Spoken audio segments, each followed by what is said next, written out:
இந்த பிரம்ம முகூர்த்தம்னு சொல்லுவாங்க பார்த்தீங்கன்னா, ம். நான் இன்னும் ஷார்ட்டா மக்களுக்கு புரியிற மாரி சொல்றேன். ஏன்னா நான் மக்களுக்கு எது சொன்னாலும் கொஞ்சம் ஷார்ட்டா சொல்லணும். ஐயா நான் கஷ்டப்பட்டுட்டு இருக்கேன். சம்பாரிக்கிறது நிக்க மாட்டேன்து. மைண்டும் டிப்ரஷன்ல இருக்கு. என்னால எதுவுமே பண்ண முடியல.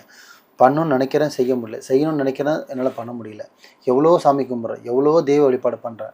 ஆனா வாழ்க்கையில முன்னேற மாட்றேன். ஏன்னா, எல்லாமே பண்ணுவாங்க. எல்லாமே பார்த்தீங்கன்னா, காலைல 9 மணி மேல பண்ணுவாங்க. எப்படி? ஆமா. இல்ல சாயந்தரம் வேலை முடியும்போது பண்ணுவாங்க. 6 மணிக்கு. என்ன யூஸ்மா இருக்கு? 1லேருந்து எழுதுனா 1000க்கு எழுதணுமே தவிர, 1000லேருந்து யாரும் 1க்கு வரமாட்டாங்க. ம். 1, 2, 3 தான் 1000 ஆகும். 1000லேருந்து 99லேருந்து தான் வரும் அந்த மாரி சொல்லுங்க. ம். அப்படி வராது. ஸோ எதுக்கு அப்படி சொல்ல வரேன்னா, நீங்க வாழ்க்கையில முன்னேறணும்னா, எல்லாரும் தூங்கும்போது நீங்க ஓடணும். ம். எல்லாரும் தூங்கும்போது நீங்க யோசிக்கணும். எல்லாரும் தூங்கும்போது நீங்க சிந்திக்கணும்.